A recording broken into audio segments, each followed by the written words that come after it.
Good evening मेरे class 11 की प्यारे बच्चों। आज हम लोग चलेंगे जो हम लोग का प्रोज का 5वां चैप्टर है दी एलिंग प्लैनेट दी ग्रीन मूवमेंट्स रोल। आज हम लोग इस चैप्टर की हिंदी समरी देखेंगे, मींस इस चैप्टर की कहानी देखेंगे। तो आज की क्लास आपकी 30 से 35 मिनट की होने वाली है, जिसमें आपको एक शानदार और बेहतरीन कहानी देखने को मिलेगी। एक्चुअल में इसमें कोई कहानी नहीं है, यह नानी पालकी वाला द्वारा लिखा हुआ एक आर्टिकल है। तो आज की क्लास में आपको एक बेहतरीन आर्टिकल देखने को मिलेगा।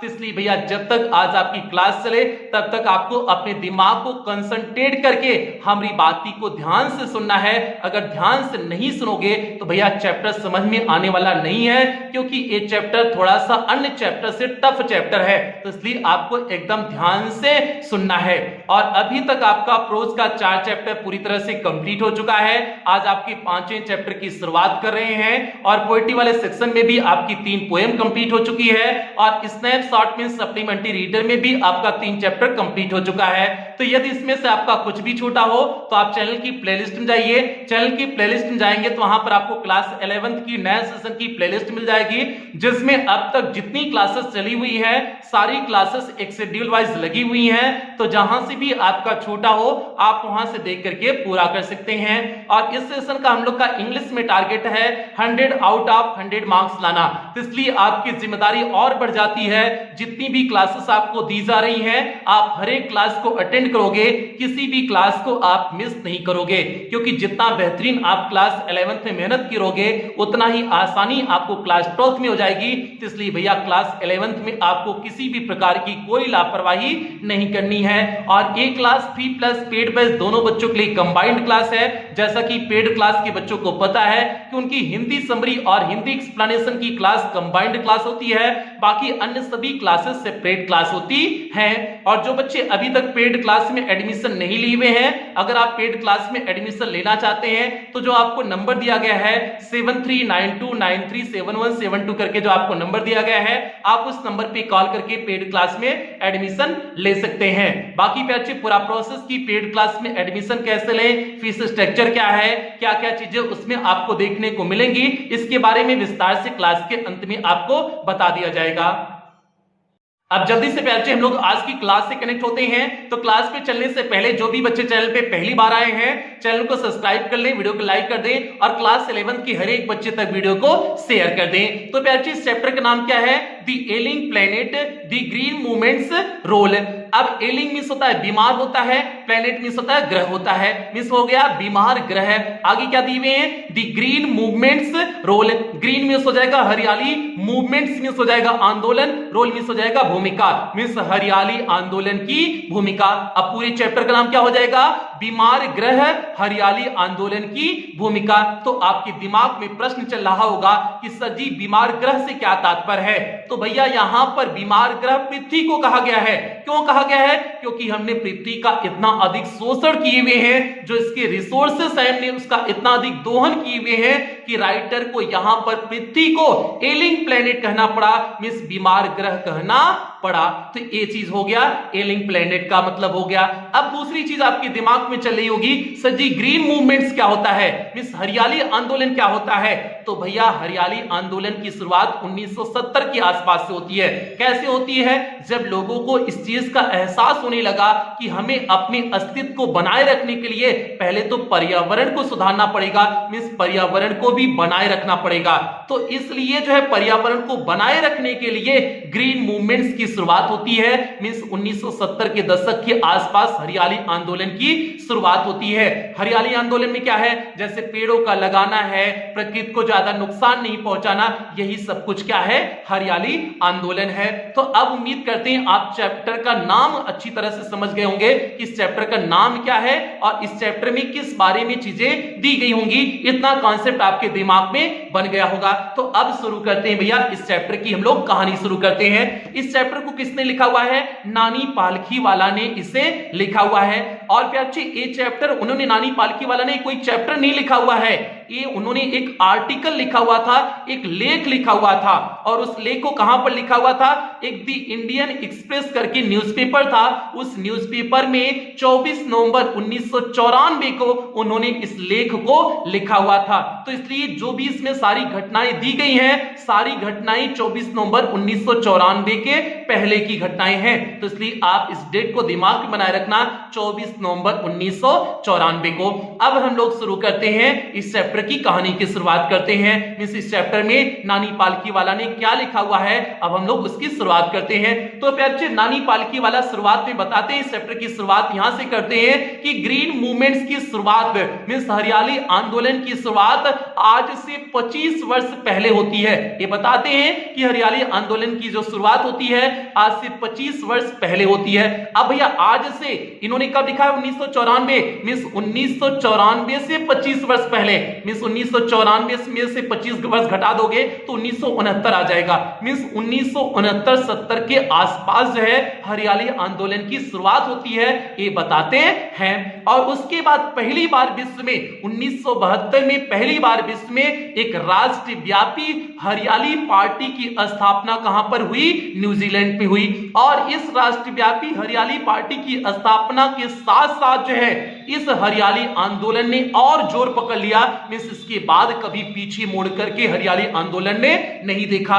और पहले लोगों के विचार ये हुआ करते थे, मींस हरियाली आंदोलन के पहले, मींस जो है ग्रीन मूवमेंट्स के पहले लोगों के विचार ये रहते थे कि पृथ्वी एक यंत्र है। जो है इनके विचार मैकेनिस्टिक हुआ करते थे, मींस पृथ्वी को एक यंत्र मानते थे और इस यंत्र का वे जितना अधिक दोहन कर सकते थे उतना वे दोहन करते थे। अभी लोगों का ऐसा विचार हुआ करता था, लेकिन अब लोगों का विचार चेंज हुआ और लोगों का विचार अब होलिस्टिक और इकोलॉजिकल व्यू हो गया। मींस जो है हो जाएगा पूर्णतावादी और पर्यावरणीय अब विचार हो गया।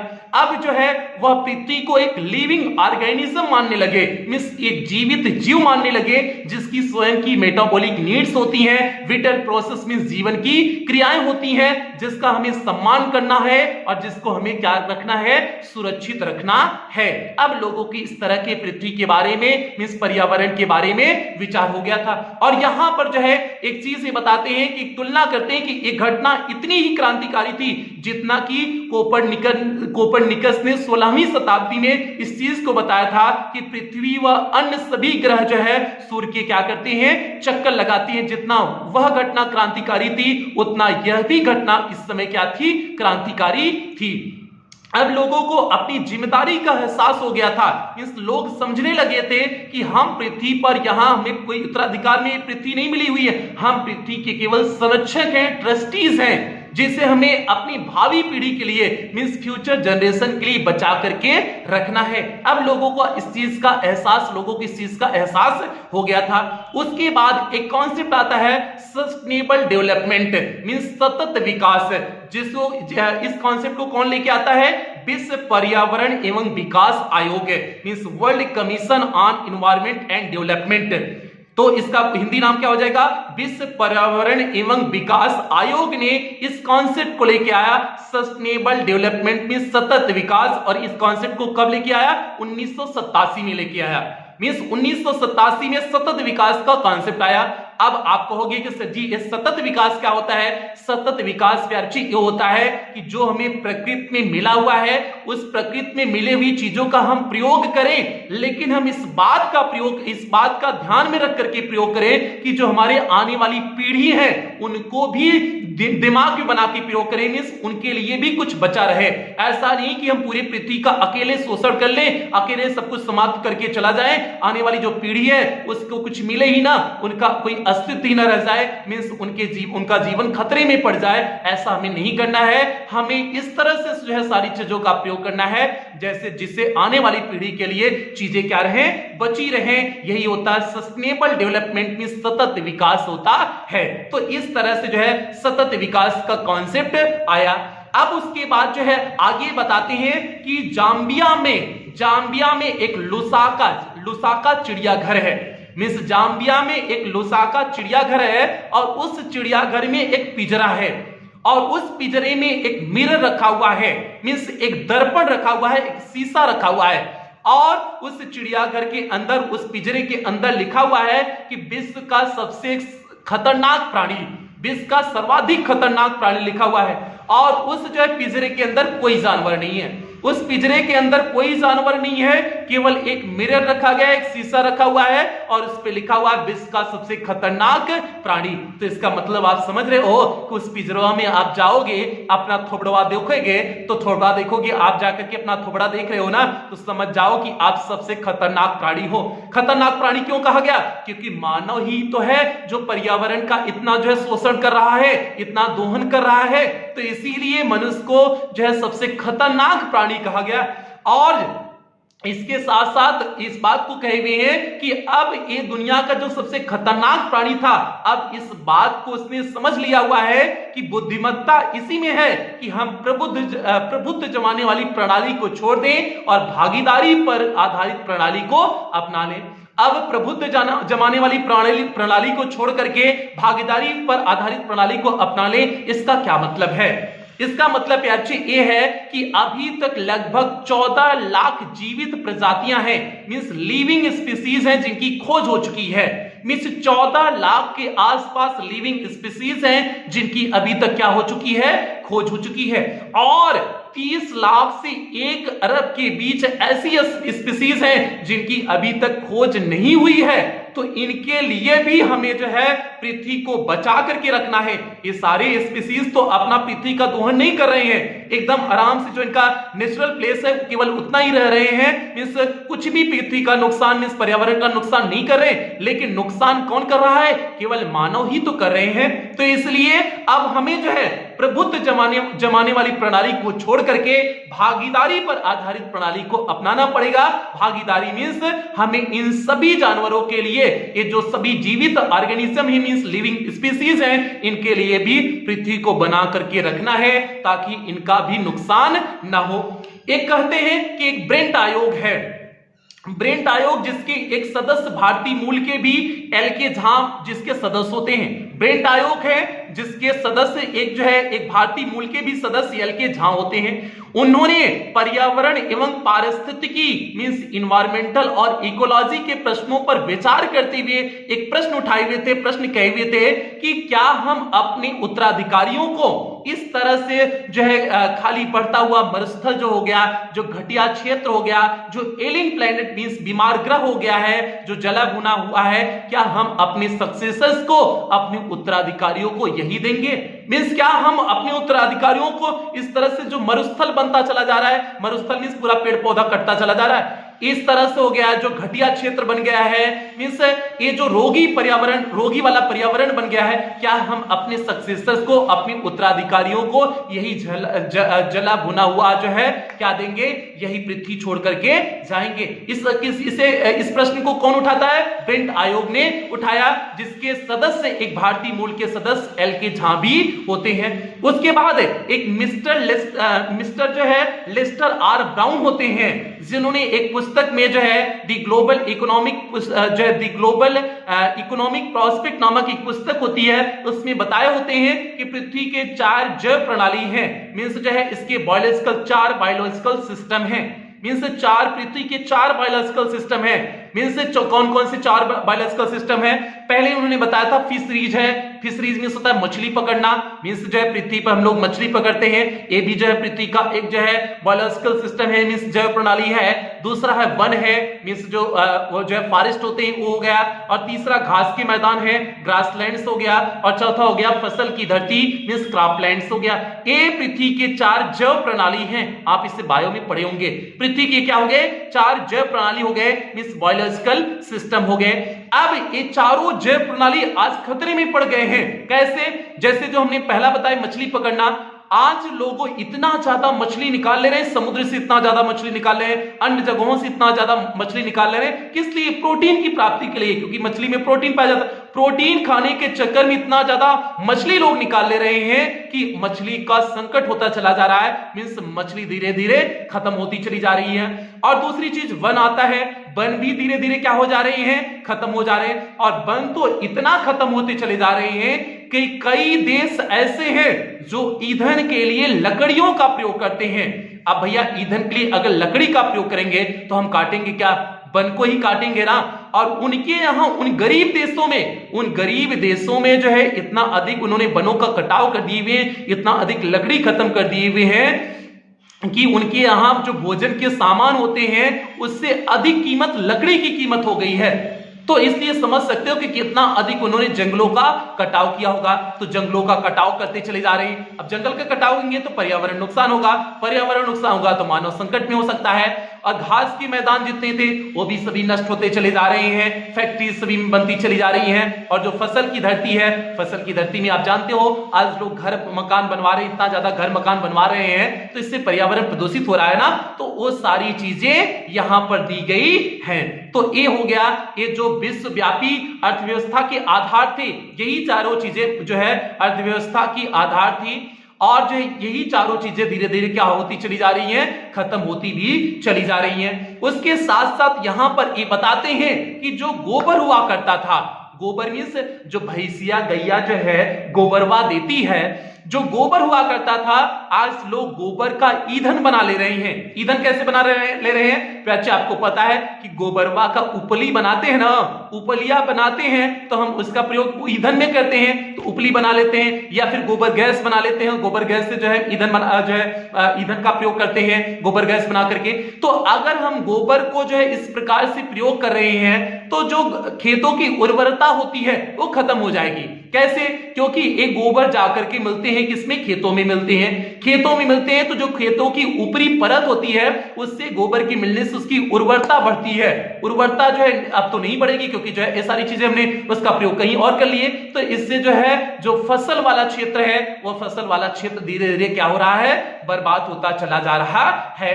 अब जो है आगे कहते हैं कि अगर इसी तरह से चलता रहेगा, विश्व बैंक ने अनुमान लगाया कि 2000 ईस्वी तक, भैया 1994 में लिखे हुए हैं तो इन्होंने विश्व बैंक ने 2000 ईस्वी तक जो है अनुमान लगाए हुए थे। अब हमने बताया तो 1994 के प्रॉस्पेक्ट को आप याद रखना कि विश्व बैंक ने जो है अनुमान लगाया हुआ है कि 2000 ईस्वी तक ईंधन की पूर्ति के लिए 5 गुना हमें वन अधिक लगाना पड़ेगा। मींस अगर हमें ईंधन की पूर्ति करना है तो 5 गुना अधिक वन लगाना पड़ेगा। 2000 ईस्वी तक है, आज तो 2022-23 चल रहा है, तो आज तो बहुत आगे चले आए हुए हैं। तो समझ जाओ आज की स्थिति क्या होगी। 2000 ईस्वी के लिए विश्व बैंक ने कहा था कि 5 गुना अधिक पेड़ लगाना पड़ेगा। ठीक है, अभी आपको क्लास के अंत में बहुत सारी चीजें जानने को मिलेंगी, तो अभी चलते रहिए। तो इस तरह से है। उसके बाद जेम्स स्पेथ करके जो है एक जो है थे, उन्होंने ये जो है रिसोर्स इंस्टीट्यूट के क्या थे? अध्यक्ष थे। इन्होंने बताया कि आज जो है हम 1 एकड़ वन प्रति सेकंड खो रहे हैं। मींस उन्होंने जो है ये रिसोर्स इंस्टीट्यूट के क्या थे? अध्यक्ष थे। कौन थे? जेम्स स्पेथ है। जेम्स स्पेथ ने क्या बताया कि हम 1 एकड़ जो है वन मींस 1 एकड़ वन प्रति सेकंड खो रहे हैं। ये तो ऑफिशियल डेटा है, लेकिन कहते हैं कि अनऑफिशियल डेटा अगर देखा जाए तो यह 1.5 एकड़ तक पहुंच जाएगा। मींस हम प्रति सेकंड 1.5 एकड़ वन क्या कर रहे हैं? खो रहे हैं। आप सोच सकते हो अगर प्रति सेकंड जो है आप 1.5 एकड़ वन खो रहे हो तो किस तरह से वनों की कटाई हो रही है, किस तरह से वनों का क्षरण हो रहा है, नाश हो रहा है। वन का इतना अधिक नाश हो जाएगा तो बताओ मानव अस्तित्व कैसे बचा रहेगा? खतरे में पड़ जाएगा ना। तो वही सारी चीजें हैं। अब उसके बाद बताते हैं कि भारत के संविधान में 48A में, भारत के संविधान के अनुच्छेद 48A में यह जो सरकार ने इस बात को कहा हुआ है कि सभी राज्यों की जिम्मेदारी है, कहे हुए हैं कि पर्यावरण की रक्षा व सुधारने का सरकार प्रयास करेगी, वह देश के वनों और अन्य पशुओं को क्या करेगी? बचाएगी। ऐसा सरकार ने जो है अनुच्छेद 48A में कहा हुआ है कि सरकार अनुच्छेद 48A में एक कहा गया है कि सरकार की ये जिम्मेदारी होती है कि वह जो है पर्यावरण की रक्षा व उसे सुधारने का प्रयास करेगी और देश के वनों और वन पशुओं को क्या करेगी? बचाएगी। लेकिन जो है ऐसा होता प्रतीत नहीं होता है। मींस ऐसा बिल्कुल नहीं हो रहा है। यहां पर एक एग्जांपल भी देते हैं, जैसे संविधान के अनुसार जातिवाद कुछ नहीं हमें मानना है, अनटचेबिलिटी नहीं मानना है, मींस बधुआ मजदूरी नहीं मानना है, लेकिन ये सारी चीजें अभी भी समाज में एकदम खुलेआम चल रही है। इन्होंने कहा हुआ है। हालांकि अब तो खत्म हो गई है, जैसा अब जो है जातिवाद काफी कम हो गया है, अनटचेबिलिटी मींस जो है छुआछूत जो चल रहा था वो भी काफी कम हो गया है, बदवा मजदूरी भी काफी कम हो गई है, अब कम हो गई, लेकिन 1994 में नहीं कम थी, इसलिए इन्होंने कहे हुए हैं। तो उन्होंने कहा कि ये सारी चीजें आजादी के इतने दिन बाद भी जो है ये सारी चीजें कानूनन तो अपराध है लेकिन फिर भी चल रही है। तो उन्होंने एक तरह से दिखा दिए कि सरकार से भी कोई उम्मीद नहीं है, कि सरकार भी जो है इस तरफ जो है कोई जागरूक सरकार है, मैं सोच रही है, ऐसा कुछ दिख नहीं रहा है। और उन्होंने कहते हैं कि संसद की एक एस्टीमेट कमेटी है, मींस एक अनुमान लगाने वाली कमेटी है, जिसने कहा कि पिछले 40 वर्षों में जंगलों की हमने बुरी स्थिति कर दी हुई, मींस पिछले 40 वर्षों में हमने जंगलों का बहुत बुरी तरह से शोषण किया हुआ है, ऐसा सरकार की ही एक कमेटी में संसद की एक कमेटी कहती है। और संसद की कमेटी के आंकड़ों के अनुसार 37 लाख एकड़ वन हम प्रतिवर्ष क्या कर रहे हैं, खो रहे हैं, मींस समाप्त कर रहे हैं। मींस भारत में 37 लाख एकड़ वन प्रतिवर्ष क्या हो रहे हैं, समाप्त हो रहे हैं। और इसकी वास्तविक स्थिति अगर देखा जाए तो वास्तविक स्थिति इसकी 8 गुना अधिक है, मींस इससे 8 गुना हम वन अधिक प्रतिवर्ष क्या कर रहे हैं, खो रहे हैं। एक जो है एक आंकड़े ही है, ठीक है, क्योंकि जो ऑफिशियल आंकड़े होते हैं उससे कई गुना जो है सच्चाई होती है, ठीक है, ये चीज दिए हुए हैं। और उसके बाद जो है कहते हैं कि संयुक्त राष्ट्र संघ द्वारा कुछ उपग्रह और वायुयान से फोटो लिए गए, मींस उपग्रह मींस सैटेलाइट, वायुयान मींस एरोप्लेन से, मींस संयुक्त राष्ट्र संघ द्वारा कुछ जो है कुछ देशों के वायुयान और मींस वायुयान और जो है उपग्रह सैटेलाइट से फोटो लिए गए। और फोटो में देखा गया कि 88 देशों की स्थिति बहुत ज्यादा खराब है, मींस 88 देशों की पर्यावरण की स्थिति बहुत ज्यादा खराब है। ये चीजें हो गई। अब आगे कॉन्सेप्ट आते हैं, सारी चीजें बता दिए, अब उसके बाद आते हैं जनसंख्या पे आते हैं। तो भैया जनसंख्या भी आज बढ़ती चली जा रही ना। अब कहते हैं कि संसार की जो जनसंख्या इतना ज्यादा बढ़ रही है, एक प्रकार से ये भी पर्यावरण को क्या कर रही है, पूरी तरह से प्रदूषित कर रही है। कैसे? कहते हैं कि जो है 10 लाख वर्ष में, मींस ये कहते हैं कि जो है 10 लाख वर्षों में हम पूरा 1 अरब जनसंख्या पहुंची थी। 10 लाख वर्षों में मतलब 1800 ईस्वी के पहले, समझना, 1800 ईस्वी के पहले तक, 1800 ईस्वी के पहले तक कितना हो गया था, 10 लाख वर्ष हो गया था। 10 लाख वर्षों में पूरे विश्व की जनसंख्या केवल 1 अरब जनसंख्या थी। लेकिन जो है 1800 से 1900 ईस्वी में आते आते ये जनसंख्या 2 अरब हो गई। मींस जो जनसंख्या अभी तक जो है 10 लाख वर्षों में केवल 1 अरब हुई, वह जनसंख्या 100 वर्षों में केवल जो है अब 1 से 2 अरब हो गई। और 1920वीं शताब्दी में यह जनसंख्या तो 3.7 अरब हो गई। और इस समय कह रहे हैं 1994 की बातें कर रहे हैं, मींस कह रहे हैं कि इस समय तो जनसंख्या 5.7 अरब हो गई है। तो जनसंख्या कितनी हो गई, 5.7 अरब 1994 में था। और आज की जनसंख्या हम आपको प्रेजेंट टाइम की 2022-23 की जनसंख्या बता रहे हैं। आज की जो प्रेजेंट जनसंख्या होगी वह 8 अरब के आसपास है। तो समझो जनसंख्या किस रेट से बढ़ रही, बहुत तेजी से पूरे संसार की जनसंख्या बढ़ रही है। तो भैया जनसंख्या बढ़ रही है तो कैसे बताओ पर्यावरण सुधर सकता है? पर्यावरण नहीं सुधर सकता ना। और आंकड़ों के अनुसार प्रति 4 दिन में 10 लाख जनसंख्या बढ़ जा रही है। मींस प्रत्येक 4 दिन में जो है 10 लाख जनसंख्या बढ़ रही है। मींस प्रत्येक दिन 4 दिन में 10 लाख, तो मींस प्रत्येक दिन में कितने हैं, 2.5 लाख। मींस 2.5 लाख के आसपास जनसंख्या डेली बढ़ रही है। ये 1994 का आंकड़ा था। अब तो 2.5 की जगह 5 लाख हो गया होगा, या फिर इससे भी ज्यादा हो गया होगा कि एक दिन में जनसंख्या बढ़ना। ये जो जनसंख्या बढ़ रही है इससे विकास अवरुद्ध हो रहा है। क्यों अवरुद्ध हो रहा है? क्योंकि कॉन्सेप्ट है। और जो है हाँ, एक चीज और ध्यान देना कि यहां पर बताए हुए हैं कि जो है कि अगर जो है हम पर्यावरण में से जो है अगर हमारी जनसंख्या कम होती है, जैसे हमारे 2 ही बच्चे हैं, तो हमारे 2 बच्चे हैं तो हम 3 बच्चे को नहीं पैदा करेंगे। जो अमीर व्यक्ति होते हैं वो कम बच्चे को ही पैदा करते हैं। ऐसा क्यों होता है? आय बढ़ने के साथ साथ, इसमें कहे हुए हैं कि आय बढ़ने के साथ साथ प्रजनन शक्ति कम हो जाती है, शिक्षा फैलती है, स्वास्थ्य अच्छा होता है। क्यों? इस बात को समझना। आय बढ़ने के साथ साथ मींस अगर हमारे पास पैसा बढ़ रहा है तो हमारी प्रजनन शक्ति कम हो जाती है और जो है शिक्षा फैलती है, स्वास्थ्य अच्छा होता है। क्यों कहे हुए हैं प्यारे, जो पढ़ा लिखा व्यक्ति होता है वो सोचता है कि हमारे 2 ही बच्चे रहे लेकिन 2 बच्चों को अच्छी तरह से हम पढ़ा सकें, उन्हें पढ़ा करके अच्छे लायक बना दे, कहीं अच्छा काम करें। ये जिनके पास पैसा होता है वो ऐसा सोचते हैं। बाकी जिनके पास नहीं पैसा होता है उनकी थॉट्स तो अलग चलती है, उनकी भी थॉट्स आपको बताएंगे। तो मीन्स यहां पर कह रहे हैं कि विकास ही सबसे अच्छी गर्भ निरोधक दवा है। भैया गर्भ निरोधक दवा क्या होती है पता है? जिससे सेक्स करने के बाद भी लड़का पैदा ना हो, मतलब जो है लेडी जो स्पर्म होता है, पुरुष का जो स्पर्म होता है वो स्पर्म जो है लेडी के जो है ओवम में जाता है, ओवम से मैच करता है, लेकिन फिर भी बच्चा नहीं पैदा होता है। क्यों? क्योंकि जो है कुछ दवा ऐसे दी जाती है, गर्भ निरोधक दवाई ली रहती है, तो उससे जो है बच्चे का फॉर्म नहीं होता है, तो ये होता है गर्भ निरोधक दवा होता है। तो यहां पर कह रही हैं कि विकास ही सबसे अच्छी गर्भ निरोधक दवा है, क्योंकि गरीब जो है वो तो खूब जो है कहते हैं कि भैया जितना पैदा हो रहा पैदा करते रहो, ये भगवान की देन है। गरीब ऐसा कहते हैं ना कि बच्चा अगर पैदा हो रहा है तो खूब पैदा करो, जितना पैदा हो सके उतना ही पैदा करो, क्योंकि भगवान का देन है। तो भैया अगर भगवान का देन है ना तो भैया ऐसे जिंदगी भर बच्चा ही पैदा करते रहो। और एक आदमी तो 15 बच्चा तो आराम से पैदा ही कर सकता है। पहले तो जल्दी ब्याह शादी हो जाता था, 15-17 साल में ब्याह हो जाता था। 15 साल में से अगर बच्चा जो है पैदा करना शुरू कर दो तो सोचो 40 साल तक कितना बच्चा पैदा हो जाएगा, 20 बच्चा पैदा हो जाएगा ना। तो समझ जाओ कि 20 बच्चा पैदा कर सकते थे, तो भैया भगवान की देन करेंगे ना तो भैया कईयों क्रिकेट टीम बन जाएगी। तो इसलिए ये अशिक्षा जो अशिक्षित लोग हैं ऐसा उनके कॉन्सेप्ट होते हैं। तो इसलिए यहां पर कहा गया है कि विकासी डेवलपमेंट ही सबसे अच्छी गर्भ निरोधक दवा है, यही सबसे अच्छी गर्भ निरोधक दवा है। इससे अच्छी कोई गर्भ निरोधक दवा नहीं है कि लोगों को शिक्षित कर दो।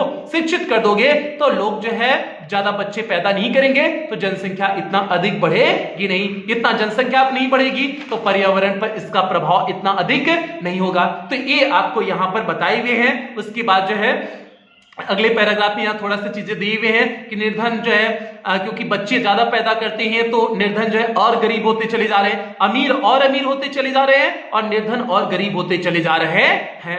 अब उसके बाद जो है ये कहते हैं कि 1994 में भारत की जनसंख्या 92 करोड़ थी। मींस कहते हैं कि इस समय तक भारत की जो जनसंख्या है वो 92 करोड़ है। ये तो पहले की 1994 के आंकड़े हैं। अब के आंकड़े उठा लो, 1 अरब 25 करोड़ की आसपास जनसंख्या होगी। पहले कितना होता 1994 के आसपास 92 करोड़। इन्होंने बता रहे हैं कि भारत की जनसंख्या 92 करोड़ है और ये पूरा अफ्रीका और दक्षिणी अमेरिका से पूरी ज्यादा है। इस अफ्रीका में जितनी जनसंख्या है और दक्षिणी अमेरिका में जितनी जनसंख्या है उससे ज्यादा जो है भारत में जनसंख्या 92 करोड़ है। और जनसंख्या अगर कंट्रोल नहीं किया गया तब तक विकास नहीं होगा। जनसंख्या कंट्रोल होगा तभी विकास होगा। तो ये चीजें बताते हैं। और उसके बाद कहते हैं कि पहली बार मनुष्य जो है अपने साथ साथ पृथ्वी की भी चिंता करनी शुरू कर दिया हुआ है। मींस पृथ्वी में पर्यावरण की भी चिंता करना शुरू कर दिया हुआ है। और कहते हैं कि पर्यावरण मृत्यु का संकेत नहीं है लेकिन भविष्य का यह क्या है, प्रवेश पत्र है। अगर हम पर्यावरण को बनाए रखेंगे तभी हम भविष्य में जीवित रह सकते हैं, नहीं तो हम भी भविष्य में जीवित नहीं रह सकते हैं। उसके बाद उद्योगों की भूमिकाएं बताते हैं। मिस जो हमारे इंडस्ट्री है उनकी भूमिका बताते हैं। अब इंडस्ट्री के बारे में क्या कहते हैं कि हमारे यहाँ जो इंडस्ट्री है उनकी भी अहम भूमिका है, क्योंकि सबसे अधिक पर्यावरण को नुकसान इंडस्ट्री वाले कर रहे हैं। मींस जो उद्योग चला रहे हैं, कहीं पर भी उद्योग शुरू कर देते हैं, जंगल की कटाई करके उद्योग शुरू कर देते हैं और जो है इस तरह से मतलब वो जो है उनके उद्योग से इतनी गंदी गैसेस निकलती हैं, इतनी बुरी गैसेस निकलती हैं, इतना लोगों पे प्रभाव पड़ता है, पर्यावरण पे प्रभाव पड़ता है, तो इंडस्ट्री उसके लिए जिम्मेदार है। तो कहते हैं इंडस्ट्री की बहुत महत्वपूर्ण इसमें भूमिका है। तो इसलिए कहते हैं कि इंडस्ट्री में जो है जैसे एक इंडस्ट्रियलिस्ट का नाम लेते हैं कि पोंटडू के चेयरमैन मिस्टर एडगर एस उल्लड ने क्या कहा था, 5 वर्ष पहले घोषणा किए हुए थे कि मैं अपनी कंपनी का मुख्य पर्यावरण अधिकारी हूं। इन्होंने अपने जो है इसके बारे में घोषणा किया था कि मैं अपनी कंपनी का मुख्य पर्यावरण अधिकारी हूं, अर्थात जो है कि पर्यावरण में जहां नुकसान हो रहा होगा हम उसकी भरपाई भी कर देंगे। तो इस तरह से इन्होंने कॉन्सेप्ट दिया था। तो अब हर कंपनी में तो पर्यावरण अधिकारी नहीं होता है, केवल जो है कंपनी बना लेंगे, कौन पर्यावरण पे ध्यान नहीं। तो इस तरह से लोगों को पर्यावरण के बारे में सोचना चाहिए, सभी इंडस्ट्रीज को इसी तरह से सोचना चाहिए। इनका जो है ये मिस्टर एडगर एस वुलर्ड का कहना था कि अगर हम सबसे ज्यादा उत्पादन कर रहे हैं तो हमारा सबसे अत्यधिक जो है पर्यावरण का ध्यान रखना हमारी सबसे अधिक जिम्मेदारी बन जाती है। तो इस तरह से इनकी कॉन्सेप्ट है, तो इसलिए कहते हैं कि जो जितनी भी इंडस्ट्री है सभी को पर्यावरण के बारे में ध्यान देना चाहिए। अब प्यार से हम लोग चलते हैं अंतिम जो है पैराग्राफ पे चलते हैं, मींस अंतिम समेशन करेंगे, मींस इस चैप्टर की कहानी की समाप्ति करेंगे। तो अंतिम जो है दो कोटेशन है, दो जो है यहां पर कोटेशन है। पहला कोटेशन है मार्गरेट थैचर का है, जो यूके की प्रधानमंत्री मींस इंग्लैंड की प्रधानमंत्री थी मार्गरेट थैचर। उस समय 1994 के आसपास ये प्रधानमंत्री थी मार्गरेट थैचर। और मार्गरेट थैचर ने कहा हुआ था कि इस धरती पर किसी भी पीढ़ी का स्वामित्व का अधिकार नहीं मिला हुआ है, मींस इस धरती पर किसी भी पीढ़ी का स्वामित्व का अधिकार नहीं मिला हुआ है कि हमें ये एंसेस्टर मिल गया है, हमें पूर्वजों से मिल रहा है, हम इसका जितना प्रयोग कर सकते हैं करें, ऐसा नहीं है। हम सब अपने जीवन काल के लिए इस पर किराएदार हैं और इसको पूर्णतः ठीक रखना ही इसका किराया है। मींस हम लोग इस पृथ्वी पर एक किराएदार के रूप में हैं, और किराएदार हैं तो जाहिर सी बात है कुछ ना कुछ किराया देना पड़ेगा। तो किराया हमारा क्या होगा कि जितना भी हमने नाश किया हुआ है पर्यावरण को, उससे हम लोग रिपेयर मींस पूर्णतः उसको क्या कर दें, ठीक कर दें, उसे पूर्णतः सही कर दें, यही हम लोग का किराया होगा। ये कौन कहा था? मार्गरेट थैचर ने कहा था। और ये वक्तव्य उस समय बहुत ज्यादा चला हुआ था, ये सबसे प्रसिद्ध इंग्लिश का ये वक्तव्य था। ये हो गया। और दूसरा एक थे mister Lester Brown. Mister Lester Brown ने कहा था यह धरती हमने अपनी पूर्वजों से उत्तराधिकार में नहीं प्राप्त किए हैं, यह हमने इसे अपने बच्चों से उधार लिया हुआ है। मींस इस धरती को, इस पृथ्वी को हमने पूर्वजों से नहीं प्राप्त कर लिया हुआ है, हमने इसे अपने बच्चों से उधार लिया हुआ है। बच्चों से उधार लिया हुआ है तो हम बच्चे को वापस भी अपने बच्चों को करेंगे ना। वापस कैसे करेंगे? हम उसे सुधार करके बच्चों को वापस करेंगे ना। तो इसीलिए जो है मिस्टर लेस्टर ने ब्राउन ने इस प्रकार के वक्तव्य को कहे हुए थे। तो और इन्हीं दोनों वक्तव्यों के साथ जो है, इन्हीं दोनों कथनों के साथ इस चैप्टर की समरी कंप्लीट होती है, कहानी कंप्लीट होती है। तो थोड़ा सा आपका चैप्टर टफ चैप्टर था, इसमें बहुत सारे फैक्ट्स थे, इसलिए हमने आपको जो है एक एक करके सभी फैक्ट्स बता दिए, थोड़ा सा देख के बताया ताकि कोई फैक्ट्स छूटे ना पाए। सारे फैक्ट्स आपको बता दिए, उम्मीद करते हैं समझ में आ गया होगा। अब कहीं कोई दिक्कत समस्या परेशानी नहीं होगी। तो भैया अब आपको बता देते हैं कि पेड क्लास में एडमिशन कैसे लेते हैं। जो बच्चे अभी तक एडमिशन नहीं लिए हुए हैं, एडमिशन कैसे लेते हैं, उसके बाद क्लास की समाप्ति करेंगे। और भैया सभी बच्चा लोग वीडियो को लाइक कर दो, क्योंकि बहुत मेहनत लगती है सारी पॉइंट आपके लिए कलेक्ट करना, दिमाग में बनाना, उसके बाद जो है समरी की क्लास लेना, फिर हिंदी एक्सप्लेन, बहुत मेहनत समय लगता है भैया।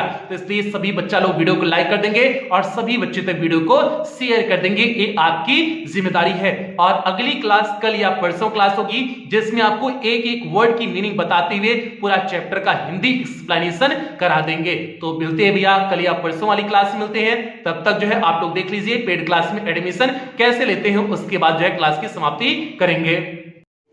पहले प्यार जी हम लोग बात कर लेते हैं कि पेड क्लास में आपको क्या क्या चीजें देखने को मिलेंगी। तो यहाँ पर आपका इंग्लिश का कंप्लीट सिलेबस कराया जाएगा, means first paper plus grammar पूरी तरह से कंप्लीट कराया जाएगा। और ये सिलेबस आपका अक्टूबर के लास्ट तक या फिर नवंबर के फर्स्ट वीक तक पूरी तरह से कंप्लीट करा दिया जाएगा। आपको पीडीएफ प्रोवाइड किया जाएगा, डाउट्स क्लासेस आपकी चलेंगी, टेस्ट आपका वीकली और मंथली होगा, मॉडल पेपर कराया जाएगा, मींस आपकी बोर्ड परीक्षा में किस प्रकार से क्वेश्चन पेपर आएगा उसको आपको मॉडल पेपर के रूप में पहले से प्रैक्टिस करा दिया जाएगा। और सबसे बड़ी बात बच्चे, इस बार आपको पेड क्लास के ग्रुप में रिवीजन सीरीज देखने को मिलेगी। ये वो रिवीजन सीरीज है जिससे हमने पिछली बार की बोर्ड परीक्षा में 100% पेपर को मैच कराए हुए थे। और इस पेड क्लास का टारगेट है आपको इंग्लिश में 100 आउट ऑफ 100 मार्क्स के लिए पूरी तरह से तैयार कर देना। और बच्चे फीस केवल 499 रुपए है, ये पूरे सेशन के लिए है। जब तक आपकी बोर्ड परीक्षा नहीं हो जाती, जब तक आपका इंग्लिश का सिलेबस पूरा कंप्लीट नहीं हो जाता, ये तब तक के लिए है, केवल 499 रुपए। और आप फीस पेमेंट कैसे करेंगे?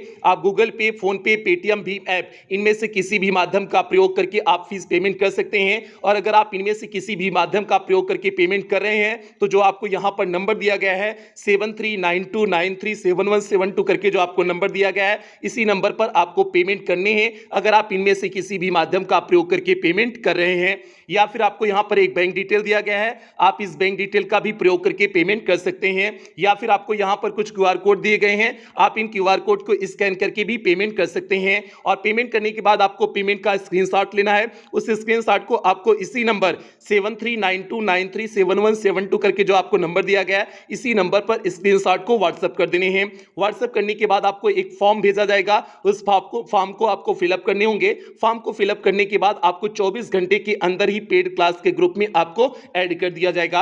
बाकी अगर आपसे किसी भी प्रकार की एडिशनल जानकारी की आवश्यकता होगी तो आपको कॉल कर लिया जाएगा। बाकी आपको अगर कहीं किसी भी प्रकार की कोई दिक्कत आ रही है, पेमेंट की रिकॉर्डिंग या फिर किसी भी प्रकार की कोई भी दिक्कत आ रही है, तो आप इस नंबर पे जो आपको नंबर दिया गया है 7392937172 करके जो आपको नंबर दिया गया है, इसी नंबर पर आप 24 घंटा कॉल कर सकते हैं, व्हाट्सएप मैसेज कर सकते हैं। आपके कॉल और व्हाट्सएप का रिप्लाई किया जाएगा। तो प्यार ये पूरा प्रोसेस हो गया, आपका पेड क्लास में एडमिशन का पूरा प्रोसेस हो गया। उम्मीद करते हैं आपको समझ में आ गया होगा, कहीं कोई दिक्कत नहीं हुई होगी। तो सेशन की यही समाप्ति करते हैं। जो बच्चे चैनल पे पहली बार आए हैं, चैनल को सब्सक्राइब कर लें, वीडियो को लाइक कर दें और सभी बच्चे तक वीडियो को शेयर कर देंगे। प्यार ये आपकी जिम्मेदारी है।